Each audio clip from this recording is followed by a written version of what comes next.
Kina segera membantah. Bukan tidak puas, tapi terlalu puas. Tapi tatapanmu tampak seperti... Ezra tiba-tiba lupa apa kata-katanya. Setelah beberapa saat dia pun berkata, tampak seperti istri muda yang kesal, bukan? Kita sudah berjanji tadi tidak boleh begitu lama, tapi kamu malah mengingkari janji, buat aku sangat capek. Kata-kata pria di atas tempat tidur benaran tidak boleh dipercaya semua. Nada suara Kina sangat lembut, mencakup sedikit kesedihan. Begitu mendengar kata-katanya, hati Ezra langsung menjadi lembut dan semua nafsunya pun menghilang. Aku gendong kamu pergi mandi, kamu akan merasa lebih nyaman abis mandi. Mendengar kata mandi, reaksi pertama Kina adalah harus berperang sekali lagi abis mandi. Sehingga dia pun sibuk menolak, tunggu sebentar. Biarkan aku istirahat sebentar, jangan gugup, abis mandi tidak buat apa-apa lagi. Ezra tidak menghentikan gerakannya mengendong Kina. Kemudian dia lanjut berkata, tubuhmu sudah basah. Abis mandi akan terasa lebih nyaman. Kalau kamu merasa ngantuk, akan segera tertidur juga. Kina sudah mempersiapkan mental mati. Tapi Ezra malah melepaskannya begitu saja. Kina merasa sedikit sulit percaya. Tiba-tiba tidak tahu harus berkata apa. Ezra tidak menjelaskan banyak. Langsung mengendong Kina ke dalam kamar mandi. Setelah mandi, Kina duduk dengan nyaman di atas kasur dengan ekspresi yang agak kecapean, minum susu panas yang dibawa kemari oleh Ezra.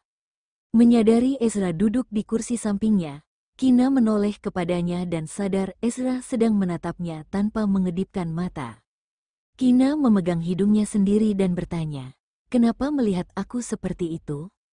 "Tidak apa-apa." Ezra tersenyum dengan tipis dan lembut, tetap terus memandang Kina. Kina memegang gelas susu dengan kedua tangan, mencicipi susu secara perlahan. Bola mata Kina bergerak sana-sini, kadang-kadang akan saling bertabrakan dengan tatapan Ezra yang mempesona. Setelah itu dia akan mengalihkan pandangannya ke arah lain dengan wajah yang memerah. Tidak ada yang berbicara, tapi suasana terasa sangat hangat dan lembut. Setelah beberapa saat, sudah habis, pada saat berkata, Kina memberi gelas susu kepada Ezra. Ezra mengambil gelas, berdiri kemudian membungkukkan badannya untuk mendekati Kina. Melihat Kina mau mundur, Ezra menahan bagian belakang kepalanya dan menjilat susu yang tersisa di sudut bibir Kina. Kemudian berbisik di telinga Kina, "Kenapa melihat kamu? Karena aku sedang pikir, kenapa Queen aku begitu cantik?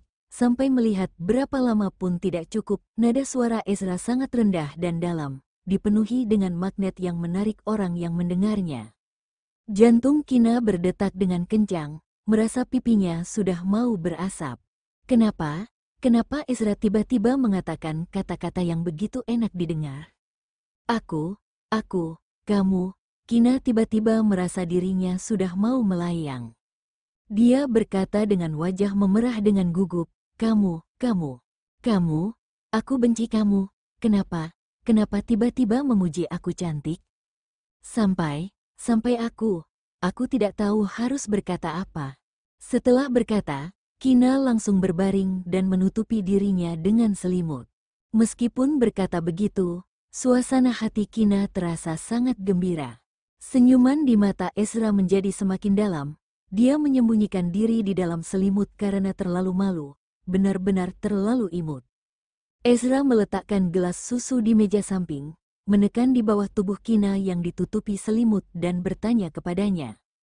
"Kamu tidak suka aku puji kamu cantik, bukan?" "Bukan begitu," suara membantah yang lembut berdering. "Tapi kamu bilang kamu benci aku tadi." Takut Kina kepanasan di dalam selimut, Ezra menarik selimut ke bawah agar Kina bisa bernafas dengan nyaman. Tidak. Kamu salah dengar." Kina memegang pipinya dengan kedua wajah, merasa wajahnya pasti sangat merah sekarang. "Tidak benci, berarti suka?" Ezra bertanya lagi. Dia sangat menyukai reaksi Kina saat ini. Kina itu seperti seorang anak kecil yang polos. Kadang-kadang satu kalimat sudah bisa membuat wajah dia memerah dengan malu, mengatakan kata-kata yang berlawanan untuk menutupi suasana hatinya yang nyata. "Kina, kenapa tidak berbicara? Kamu suka, kan? Ezra bertanya lagi. Dia tahu Kina menyukainya, tapi bersikap keras kepala mau memaksa Kina mengaku dengan mulutnya sendiri. Iya, suka. Setelah diam beberapa detik, Kina mengangguk dan rasa manis yang tidak bisa dideskripsikan menyebar di dalam hati. Mulai sekarang, Ezra menurunkan tangan Kina yang menutupi pipinya, menatap ke wajahnya yang malu, kemudian menatap ke matanya yang berkedip seperti bintang sambil berkata secara perlahan.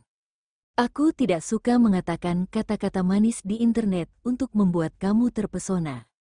Jadi, aku tidak bisa mengatakan terlalu banyak kata-kata yang enak didengar dalam sekaligus. Tapi mulai sekarang, di masa depan nanti, aku akan mengatakan banyak kata-kata yang enak didengar kepadamu. Yang kamu suka dengar. Aku akan mengatakan semuanya, secara perlahan, sampai aku tidak bisa berbicara lagi pun aku tetap akan terus memperlakukan kamu dan bayi kita dengan baik. Kina, kamu tidak perlu iri kekasih orang lain yang bisa membujuk. Yang orang lain ada, kamu juga akan ada. Selain itu, kamu akan memiliki lebih banyak lagi yang orang lain tidak ada, sampai semua orang iri kepadamu. Air mata mengenang di sudut mata Kina. Begitu Ezra selesai berkata, Kina pun memeluk lehernya. Kemudian berkata dengan suara menangis, sambil berkata tidak bisa mengatakan terlalu banyak kata-kata yang enak didengar dalam sekaligus. Kamu mengatakan setumpuk kata-kata yang enak didengar. Ezra Okto, kamu adalah seorang pembohong, tanpa memodifikasinya dengan mewah. Kina bisa merasakan setiap kata-kata Ezra itu lulus dari dalam hatinya. Semua kata cinta di dunia ini tidak ada yang semenarik dan sehebat daripada kata-kata Ezra tadi. Kata-kata cinta versi Ezra memiliki pesona untuk dan menawan. Kenapa nangis lagi? Ezra menarik jarak antara dia dan Kina untuk menyeka air mata di wajahnya. Tidak ada masalah kamu, Kina berkata dengan manja, menggosok wajahnya ke gaun tidur Ezra. Sadar suasana hati Kina lumayan baik. Ezra berbaring di sampingnya dan Kina segera membagi selimutnya kepada Ezra, kemudian masuk ke dalam pelukannya. Aku kira malam ini kamu masih ada kerjaan yang harus diurus, Kina berkata. Sebelum Kina datang ke sini, Ezra akan menelponnya secara rutin dan tepat waktu pada malam hari, tapi telepon itu dilakukan dengan Ezra meluangkan waktu di tengah bekerja. Sementara sekarang, Ezra akan pulang ke rumah begitu selesai kerja. Dia tidak lembur lagi. Beberapa hari ini tidak begitu sibuk, Ezra menjelaskan secara sederhana. Makanya Ezra bisa pulang rumah tepat waktu, temani dia makan dan tidur bersama. Begitu ya, Kina mengangguk. Tapi, Kina merasa meskipun Ezra akan sangat sibuk nanti, asal bisa bertemu dengannya dan bersama dengannya setiap hari, Kina akan merasa sangat puas dan manis. Kina menempelkan wajahnya di dada Ezra, mendengar detak jantungnya yang kuat dan kencang, kemudian tersenyum dengan manis, sangat bahagia. Sangat bahagia, Ezra tidak tahu apa yang sedang dipikirkan Kina. Dia menundukkan kepala dan melihat senyuman Kina yang ceria. Hal ini membuat jantungnya mengerat untuk sejenak, karena dia tahu dengan jelas bahwa waktu dia menemani Kina di masa depan nanti terlalu sedikit. Beberapa hari ini Ezra sengaja meluangkan waktu untuk menemaninya karena takut Kina yang baru saja datang ke sini tidak terbiasa. Ezra hanya temani dia makan bersama, temani dia ketiduran bersama. Semua ini adalah hal biasa yang dilakukan para suami istri dan Kina sudah merasa sangat bahagia. Ketika akhir pekan tiba, keluarga Okto pagi-pagi sekali menelepon mendesak Ezra membawa Kina pulang untuk makan malam di rumah keluarga Okto. Tidak lama, ibunya Kina juga menelepon, mengatakan mereka merindukan Kina, meminta Ezra mengantar Kina pulang untuk makan. Pada akhirnya, Kina memutuskan untuk pulang makan siang di rumah orang tuanya, kemudian ke rumah keluarga Okto untuk makan malam dan tinggal 1 malam. Mengetahui putri dan menantunya pulang untuk makan siang, dan mengetahui kehamilan Kina sudah hilang, ibu Kina sibuk masak hidangan kesukaan Kina. Namun, adegan yang ada di meja makan seperti ini, Ezra, makan yang banyak, jangan sungkan.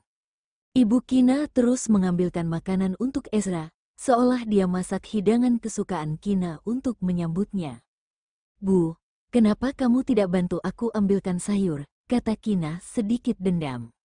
Kamu tidak ada tangan, sudah begitu besar masih ingin aku ambilkan. Ibu Kina pura-pura jijik, menoleh dan berkata kepada Ezra. Cepat makan, nanti dingin tidak enak lagi. Melihat Ezra merawat putrinya dengan baik, dia ingin mengucapkan terima kasih. Kina merasa dirinya diasingkan, tadi di telepon mengatakan sangat merindukannya, begitu pulang merasa jijik. Ezra melihat dia sangat imut saat meminta perhatian, kemudian membantunya mengambil sepotong daging ikan, nih, yang paling kamu suka. Bu, suamiku ada bantu aku ambilkan sayur, suamimu tidak ada, hem.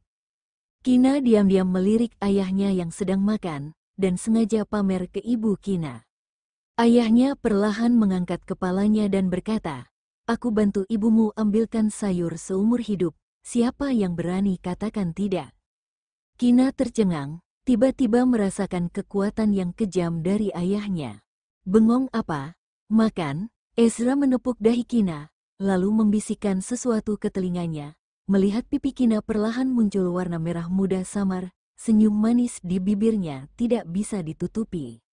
Setelah selesai makan, Kina ingin membantu membersihkan piring, tetapi dihentikan oleh ibunya karena wanita hamil harus terlihat seperti wanita hamil. Duduk dan istirahatlah.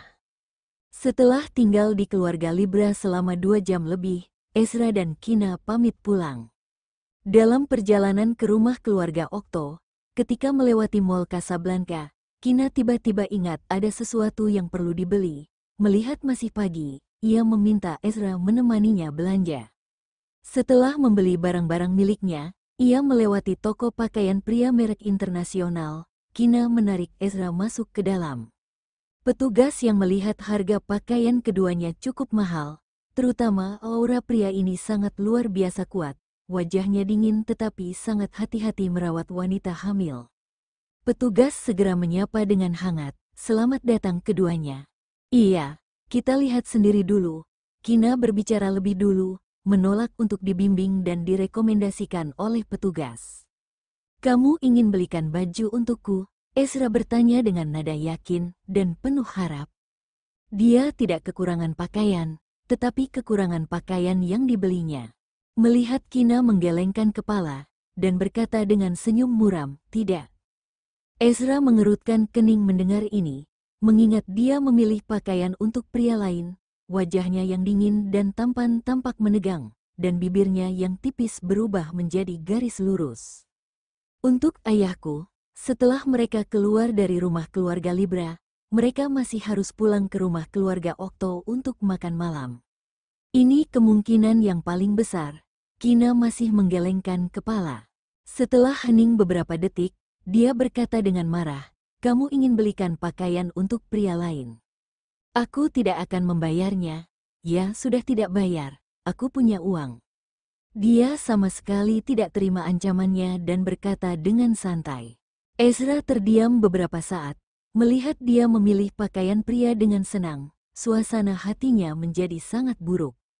Sialan, sebenarnya dia beli untuk siapa? Kalau untuk Vito, dan dia berani terima, pasti akan kuhabisi dia. Vito yang tinggal jauh di rumah keluarga Okto, berbaring santai di bawah sinar matahari. Tiba-tiba punggungnya terasa dingin dan aura membunuh yang kuat melintas.